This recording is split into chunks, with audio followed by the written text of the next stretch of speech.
Here's the thing. How would you remodel the BBC? I promise you, we've covered this a couple of times over the last month. And I would, like any issue, there's some subjects that just keep creeping back under the radar. And you think, well, do we do it? Do we look at this again? Is there enough? And this is now irredeemable. There's every reason to now fully, I think, finally look at the confusing and the muddled picture of the BBC. How would you remodel the BBC? I think that has to be the question. Look, I would love to find a reason to defend everything about the BBC. If something is a good idea, you want to keep it, right? That's how things should work. It's becoming increasingly difficult to defend. So let's start with this premise.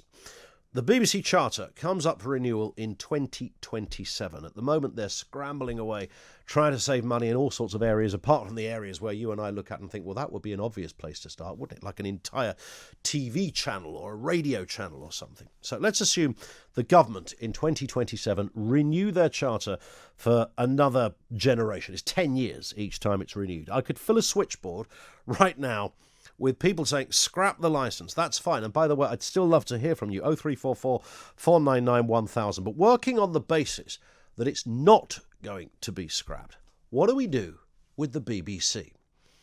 Does the BBC, for example, go commercial? That seems to be one of the persuasive arguments. Does it just reduce in size? Does it focus on one specific area? Does it only do news? Should it focus on a particular age? Not worry about its obsession with younger audiences? There could be many options, but the one thing we can all agree on, the BBC cannot continue and function in its current form. Not only is it unsustainable, it's unjustifiable. It's as simple as that.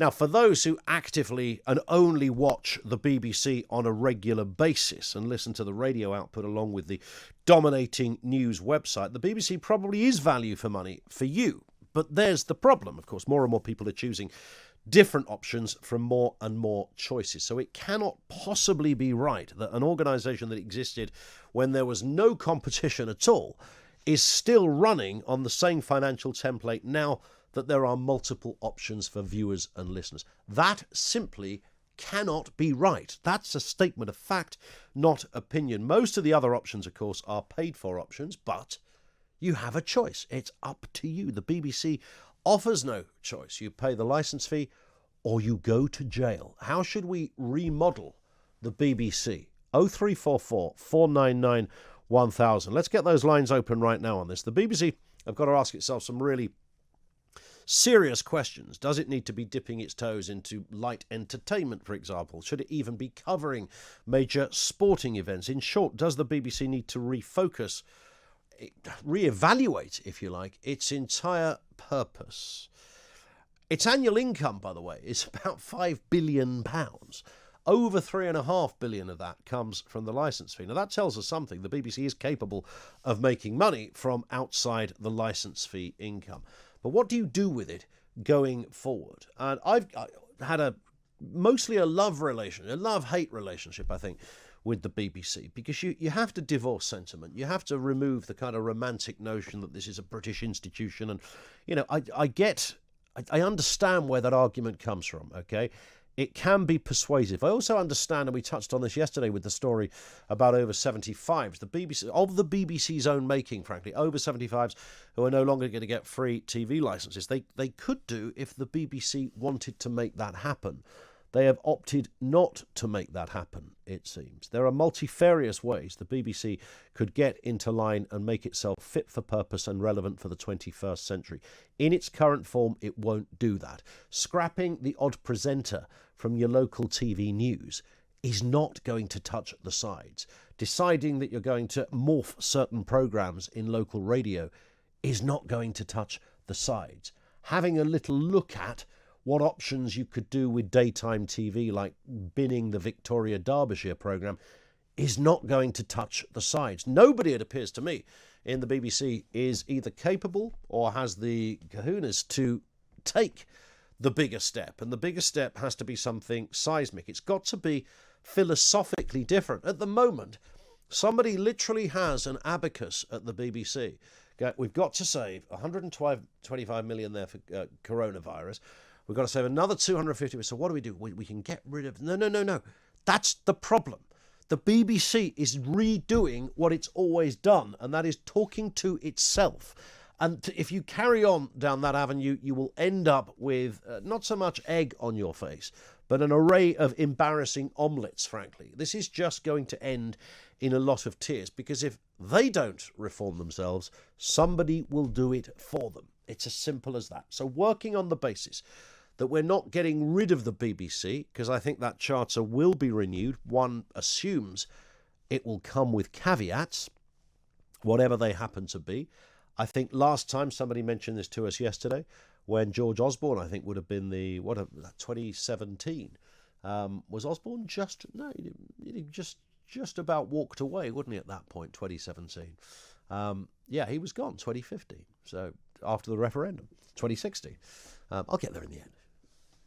The Conservatives, let's put it that way, who decided, we'll carry on the charter for another 10 years. They'd, of course, already made noises about the government no longer funding the over 75s. If you're an organisation that's got £5 billion coming into your coffers, you need to find a way to make that work. You cannot just simply say, well, if we take a little bit from here and a little bit from there. Here we are in July 2020.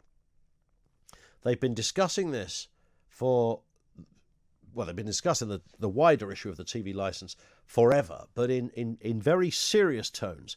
They've been discussing this for the last 4 or 5 years as to what they might do, and the best they could come up with so far is to get rid of the odd news anchor on the local television news. No one, as far as I can see, has said, what about BBC Radio 3? What about that thing? What about the whole darn thing? Could that not go? What about the television Radio 4 on the telly? Could that not go? I mean, that's where you're talking seismic amounts of millions. That's when you start to get into the real areas of huge differences. Now, the BBC, of course, will claim they're stuck between a rock and a hard place. They've got to, at some level, retain a relevance. If they don't retain a relevance and a USP, as they call it, a unique selling point, then they are for the high jump. So they've got to somehow say, well, we are defined, so that's why we have the BBCs of this world. It's no longer good enough. You've just got to save some money. And I would certainly favour the idea. So I worked in BBC Radio up until quite recently. And I've said this before, it's an extraordinary experience, because you end up working with some of the very best people who are up against a system that is simply, it's an immovable object. It's kind of physics immovable object. And I said this the last time this subject reared its head. It's the only job I've taken where the editor said to me, you're about to join an organisation that is as mad as a box of frogs. You will not believe what you're about to walk into. I thought, well, thanks for telling me that now I've signed the contract. And he was absolutely spot on. I've never seen anything like it. I never saw a place where it was so hard to just do basic things, subjects, booking guests, meetings, decisions. Just incredible, absolutely incredible. But its overarching problem was that it all felt rather stale. Local radio feels rather stale. And that's because those that run it have allowed it to get stale. They've allowed it to get stale and therefore allowed it to become irrelevant. And therefore, lots of people are now losing their jobs. Oddly, apart from the architects of the downfall were the stale merchants who didn't move with the times. They keep their jobs. You can't make this up. 0344 499 1000. So if I throw the question out to you there, how do you remodel the BBC? I mean, if you want it scrapped, and we can talk about that, but broadly speaking, let's assume it's going to stay. In what form should the BBC stay?